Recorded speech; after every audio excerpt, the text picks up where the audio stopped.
So who designed this unequal society for us?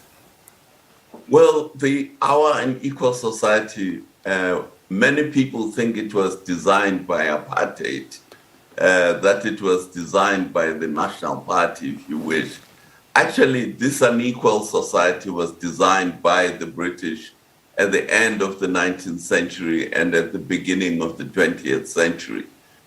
Britain, as you may remember, was the colonial power that controlled South Africa from the end of the 18th century. And it set up different types of economies actually for South Africa.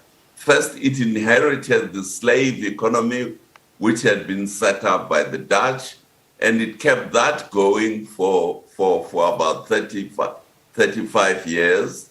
And then it abandoned that and abolished slavery and introduced a peasant economy, especially in Natal and in the Eastern Cape, amongst the black population.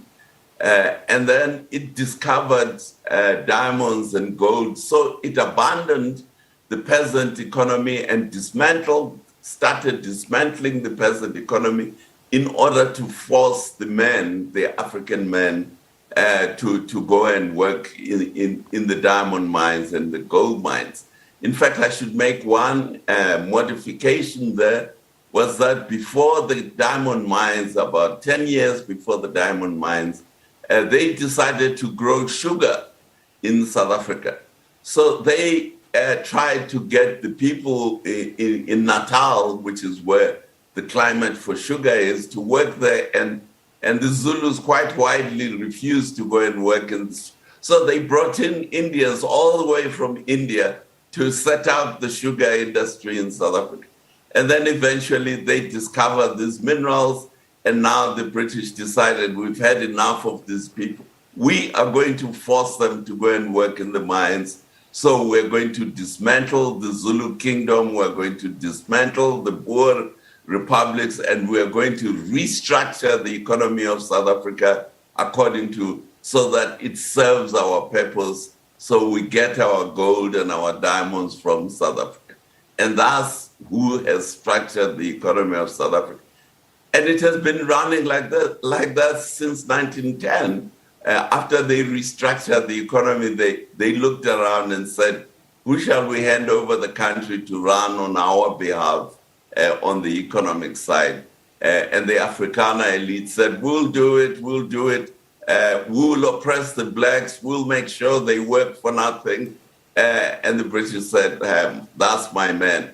So they ran the country from 1910 up until 1994, when the blacks revolted. They could no longer take this suppression. So the British, interestingly, had been supporting the ANC since then quietly. The ANC had an office in London since the 1960s. They said, well, these guys can't keep peace in South Africa anymore. Can you keep peace in South Africa? And by the way, we own the gold mines, we own the diamond mines. So you keep the peace, carry on with the cheap labor, but you deliver the gold and the diamond to us. And the ANC, of course, has been doing that since 1994. It's a long. Britain never intended to build South Africa. It intended to use it. That's what makes this story so fascinating. Because despite Britain's intentions, many of the systems that still shape South Africa today, its ports, parts of its railway network, its commercial institutions, its mining industry, even the city that became its financial capital, were either built, financed, or fundamentally reshaped during British rule. Which raises a fascinating question. Can something built for an empire become the foundation of a nation? To answer that, we have to travel back to a time before Johannesburg, before the gold, before the diamonds, before South Africa even existed as a single country. This was Southern Africa at the end of the 18th century. No Union of South Africa, no Republic of South Africa. Instead, dozens of African kingdoms and chiefdoms occupied different parts of the region, alongside expanding European settlements at the Cape. The Cape Colony itself was small. Beyond it lay vast territories that Britain did not control. To the northeast were powerful African states that would later include the Zulu Kingdom. In the interior, Tswana, Sotho, Xhosa, Pedi, Venda, and many other communities had their own political systems, economies, and histories. This wasn't an empty land waiting to be built. It was a complex region, and Britain was only interested in a tiny piece of it. So, why the Cape? Here's the first surprise. Britain wasn't obsessed with Southern Africa. It was obsessed with India. During the late 18th century, India was one of the most valuable parts of the British Empire. Trade in textiles, tea, spices, and other goods generated immense wealth.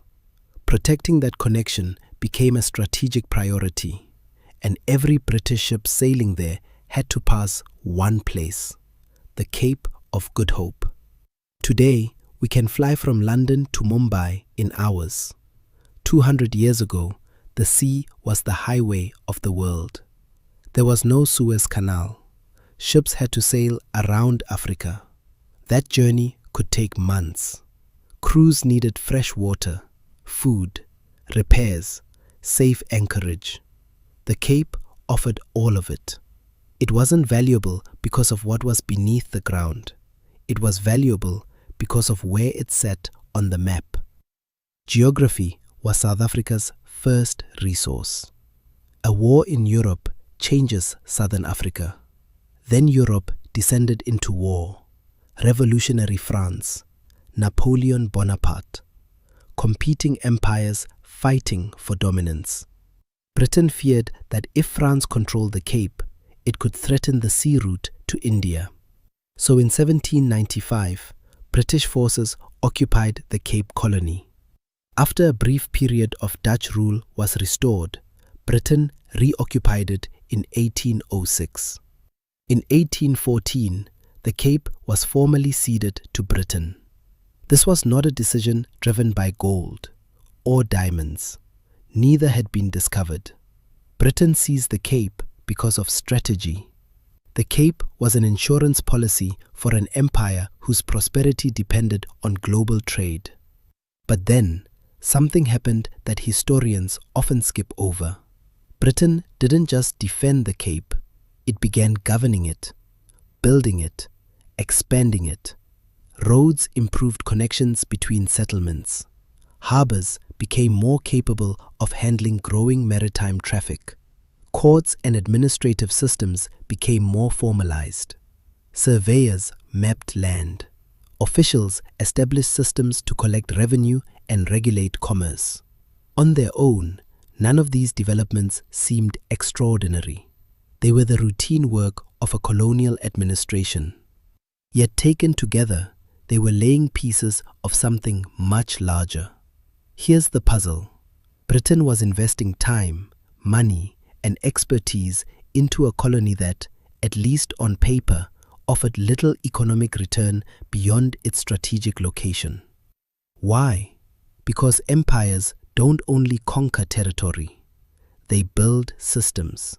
Systems that allow goods to move, taxes to be collected, contracts to be enforced, ships to dock, trade to expand. Britain wasn't trying to create Africa's future economic powerhouse.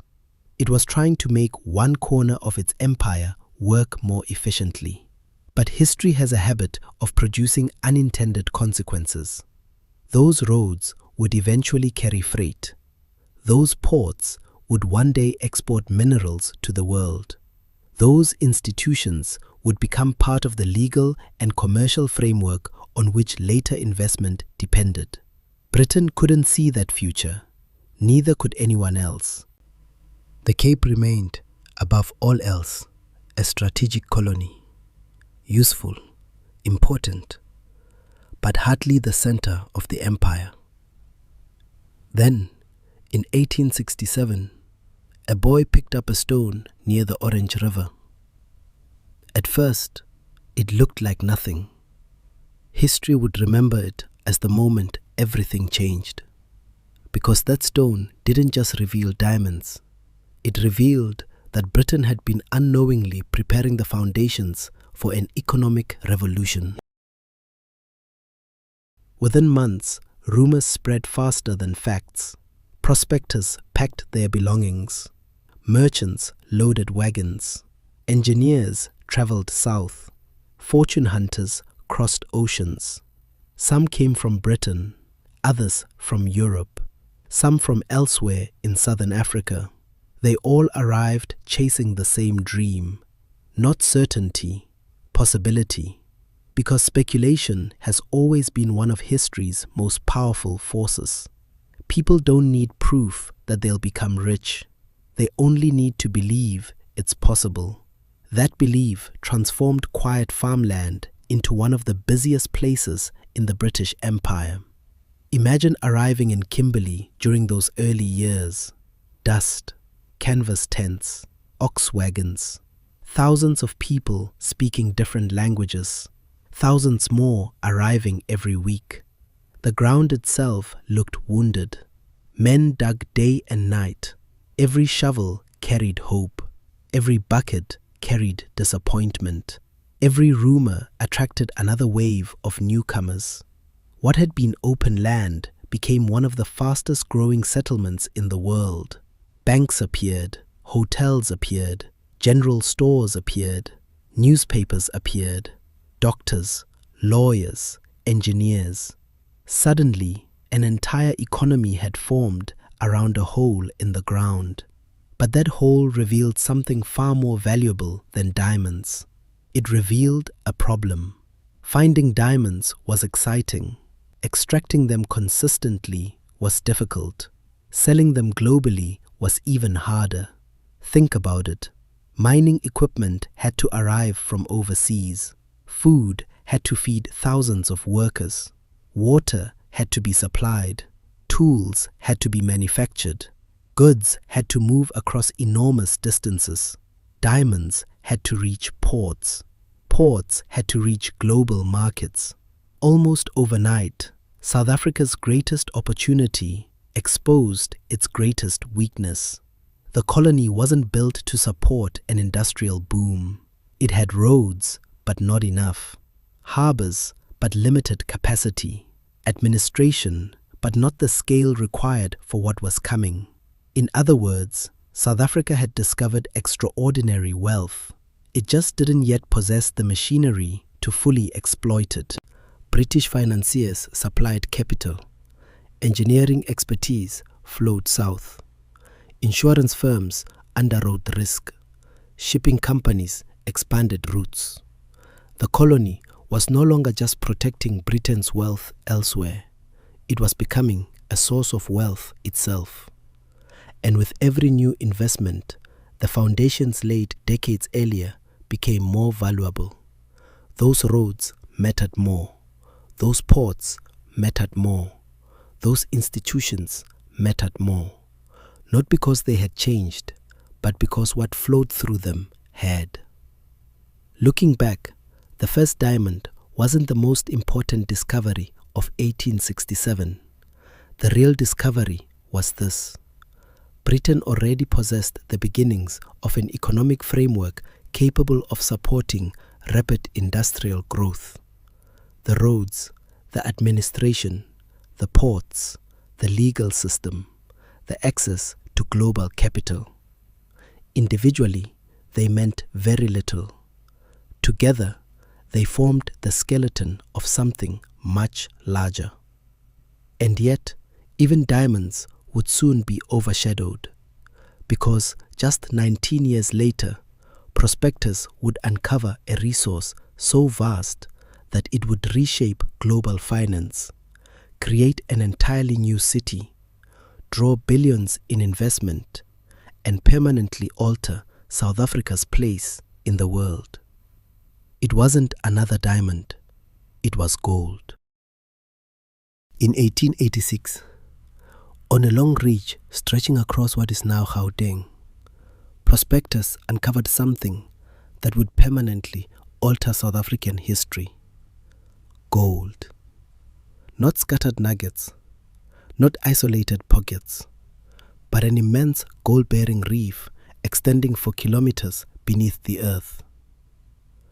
At the time, no one fully understood what had been found, but within a few years, it became clear. This wasn't just another gold field.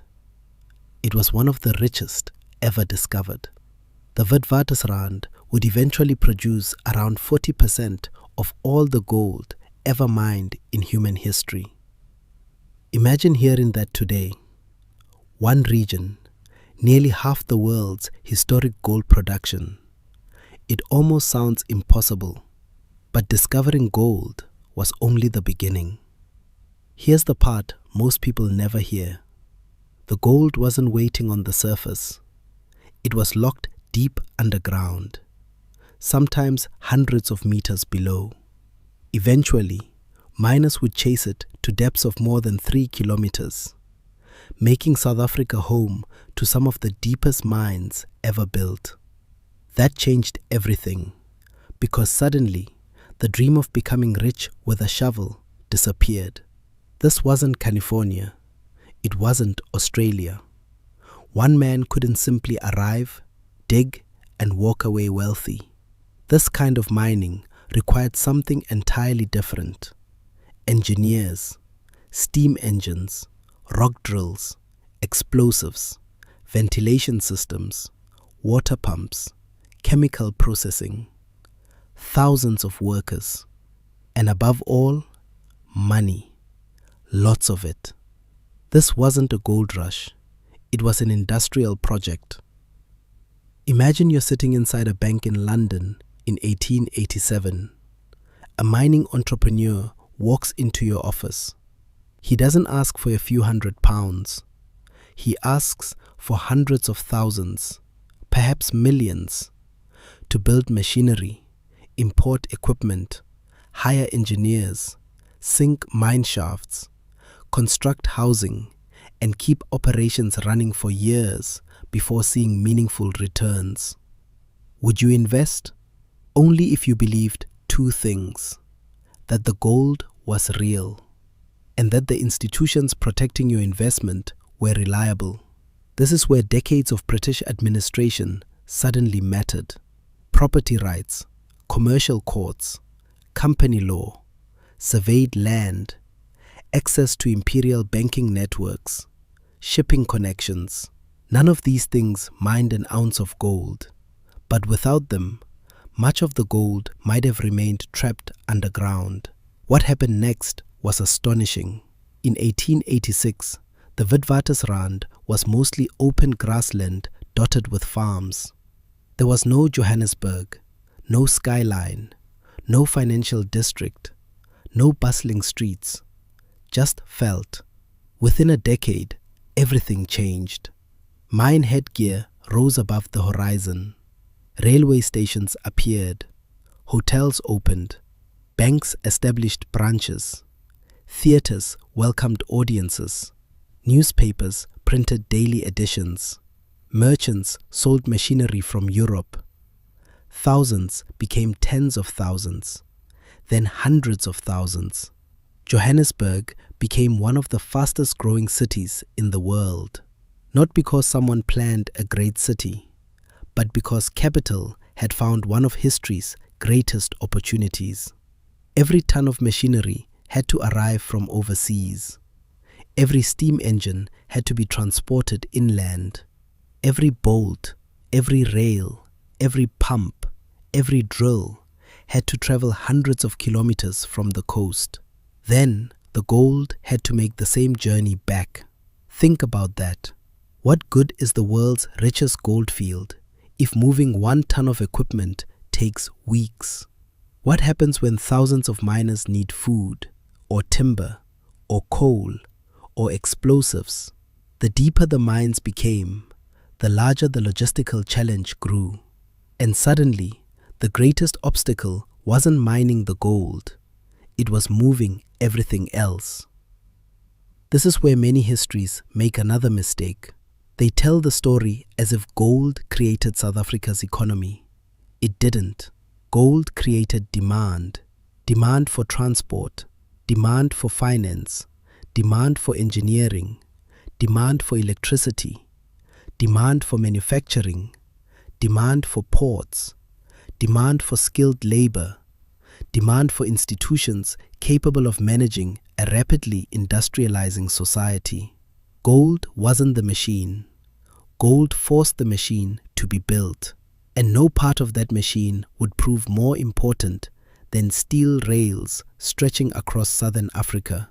Because once the railway arrived, distance stopped being South Africa's greatest enemy. The mines could finally breathe. The ports could finally expand. The economy could finally accelerate. And Britain was about to invest in one of the largest infrastructure projects the region had ever seen. Look at a map. Johannesburg sits hundreds of kilometers from the sea. That may not seem important today. Modern highways, freight trains, container trucks. But in the 19th century, distance could kill an economy. Every machine, every railway sleeper, every ton of steel, every barrel of cement, every sack of food had to travel inland. Then the gold had to make the journey back. An economy cannot survive if moving goods costs more than producing them. Britain understood that. Not because it wanted to build South Africa, but because it wanted South African gold to reach global markets as efficiently as possible. And that required something revolutionary: railways.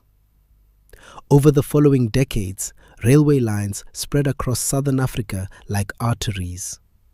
They connected mines to ports, ports to cities, cities to factories, factories to farms. For the first time, goods could move predictably, cheaply, at scale. This was far more than a transport project. It was an economic transformation. Because railways don't just move products, they change geography. Suddenly, being hundreds of kilometers from the coast wasn't a death sentence for industry. Johannesburg could exist. The mines could expand. Factories could be supplied. Investors gained confidence. Banks financed larger projects. Communities grew into towns. Towns grew into cities. The railway didn't simply connect places. It connected possibilities. Here's something people rarely think about. Building a railway requires far more than tracks. You need steel, timber, bridges, signal systems, repair workshops, engineers, surveyors, accountants, mechanics, coal, water. Every kilometer of railway created demand for dozens of other industries. The railway was becoming an economy in itself. And once it existed, other businesses began growing around it. Manufacturing, warehousing, construction, engineering firms, financial services, insurance. The mines remained the engine, but they were no longer traveling alone. None of this came cheaply. Railways were among the most expensive infrastructure projects of the 19th century. They demanded enormous amounts of capital. Much of that capital flowed through Britain's financial markets. Banks, investors, mining houses, insurance companies, engineering firms. Each believed the same thing. If the railways worked, South Africa's goldfields could become one of the greatest investments of the century. And they were right. Gold production surged. Exports increased dramatically. Johannesburg expanded. Government revenues grew. The economy accelerated. Not because of one railway, but because thousands of kilometers of steel had stitched together a fragmented landscape into an integrated economic system. But every machine has a price. The railway network wasn't built in a vacuum. Its purpose reflected the priorities of the time. Its routes overwhelmingly connected mines, ports, and commercial centers. They were designed first to move exports and support imperial trade, not to evenly develop every community across southern Africa. At the same time, the rapid growth of mining intensified the demand for labor. Governments and mining companies introduced policies and systems to secure a stable workforce. Over time, migrant labor expanded, and compounds housed many African workers near the mines under tightly controlled conditions. These developments helped mining companies operate at an immense scale. But they also shaped patterns of family life, urbanization, and inequality that would echo long into the 20th century.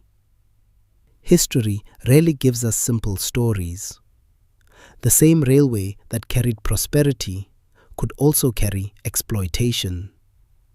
The same institutions that attracted investment could exclude millions from sharing equally in its rewards. Understanding both truths is the only way to understand modern South Africa. By the turn of the 20th century, South Africa was no longer just exporting minerals. It was becoming something much larger, an industrial economy. Railways connected production.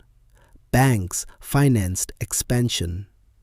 Ports linked Southern Africa to the world. Engineering firms solved increasingly complex problems. Cities attracted workers. Capital attracted more capital. For the first time, all the pieces of the machine were beginning to work together. But there was still one enormous obstacle: politics. Because as South Africa's economy became more valuable, the question was no longer who owns the gold. It became who controls the country that produces it. And that question would lead to one of the most devastating conflicts in Southern African history. To understand what happened next, we need to understand who controlled the gold. The richest deposits on the Witwatersrand did not lie inside the British Cape Colony. They lay within the South African Republic, also known as the Transvaal, an independent Boer republic. To the south lay another Boer republic, the Orange Free State. Alongside them were British colonies, primarily the Cape Colony and Natal. Southern Africa wasn't one country. It was a patchwork of governments, each with different ambitions, different loyalties, and different visions for the future. Then gold changed everything. Johannesburg grew at astonishing speed. People arrived from Britain, Germany, Australia, America, across Southern Africa. Many came searching for opportunity. Others came with capital. They became known as the Uitlanders, foreigners living and working inside the Transvaal. Many of them contributed enormously to the mining economy. But politically, their position was complicated. The Transvaal government, led by President Paul Kruger, imposed restrictions on voting rights for many Uitlanders, arguing that rapid enfranchisement could overwhelm the republic's existing political community. Many Uitlanders and many British politicians saw those restrictions as unfair. The dispute became one of the major political flashpoints of the era. But beneath the debate over voting rights lay another reality. Johannesburg had become too economically important for anyone to ignore. This is where the story becomes complicated. You'll often hear people say, the British fought the Boer War for the gold. It's a powerful statement, but history is rarely that simple. Gold mattered enormously. The Witwatersrand had become one of the most valuable mining regions on Earth. Control over that wealth influenced political calculations in London, Pretoria, and beyond. But it wasn't the only factor. British leaders also wanted greater influence over the Boer republics. The Transvaal wanted to preserve its independence. Questions about imperial strategy, security, citizenship, and political power all became entangled with the region's growing economic importance. In other words, the war wasn't caused by one thing. It was caused by several forces colliding at the same time. And when enough pressure builds, history has a way of breaking. In October 1899, war began. For nearly 3 years, Southern Africa became a battlefield. Railways that had carried machinery now carried soldiers. Bridges became military targets. Mining operations slowed or stopped. Investment faltered. Communities were uprooted. The conflict reached far beyond the battlefield. British forces adopted a scorched earth strategy, destroying many Boer farms to deny supplies to commandos. Thousands of civilians, primarily Boer women and children, and separately many black Africans, were placed in concentration camps under harsh conditions. Disease, malnutrition, and inadequate sanitation caused devastating loss of life in both systems of camps, though their administration and circumstances differed. The war left deep scars across the region. It also reminds us of something important. The same infrastructure that builds prosperity can also become an instrument of war. When the war ended in 1902, Britain emerged victorious. The Boer republics were brought under British control. But victory did not erase the damage. The economy needed rebuilding. Mining had to recover. Railways required repair. Trust had to be restored. And Britain faced a challenge unlike any before. How do you unite a region divided by war while protecting one of the world's most valuable economies? That question would shape everything that followed. The answer wasn't immediate. It took years of negotiation, compromise, political calculation. Then, in 1910, the Cape Colony, Natal, the Transvaal, and the Orange River Colony were united into a single political entity, the Union of South Africa. For the first time, much of what we now recognize as South Africa existed under one government. The timing wasn't accidental. An economy that stretched across colonies and former republics increasingly needed a political framework capable of governing it. The machine had grown too large to operate in pieces. The gold was still there. The railways still ran. The ports still connected South Africa to the world. The mines still demanded labor. The financial institutions continued to grow. The machine survived the war, but it emerged into a society profoundly shaped by conflict, negotiation, and unequal power. Those realities would influence how wealth was created, how labor was organized, and who benefited from South Africa's extraordinary economic growth in the decades ahead.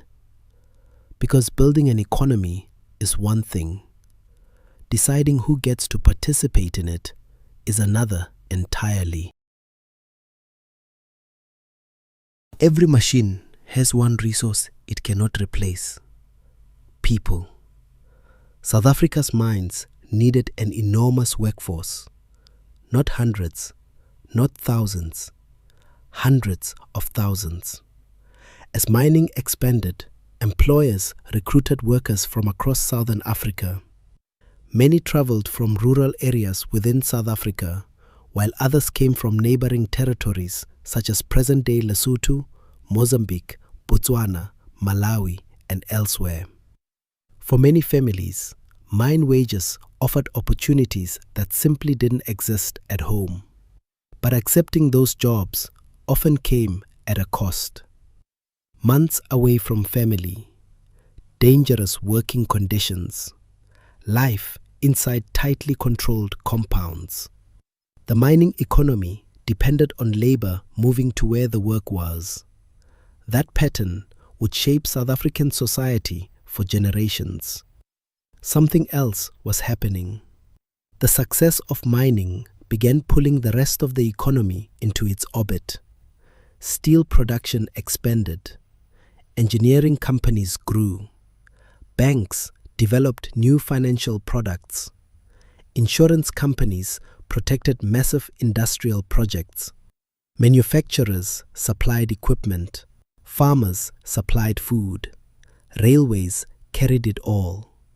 The machine became larger, smarter, more connected, but it also became increasingly dependent on one thing: mining. For decades, gold wasn't simply another industry. It was the engine that powered much of the economy. And when one engine powers an entire machine, every decision surrounding it becomes enormously important. This is where history becomes uncomfortable. An economy doesn't just produce wealth, it produces rules. Rules about who owns land, who receives education, who has access to skilled jobs, who receives credit, who can vote, who can start businesses, who can accumulate wealth over generations. Across the first half of the 20th century, South Africa developed a growing body of laws and policies that increasingly structured society along racial lines. Some practices began before 1948, while the formal system of apartheid later expanded and codified many forms of racial segregation and exclusion. These policies did not emerge overnight. They evolved over decades. Some were introduced under British rule, others under the Union of South Africa. Many were later intensified after the National Party came to power in 1948. Understanding that long timeline matters, because history rarely begins or ends with a single government. This is perhaps the greatest paradox in South African history.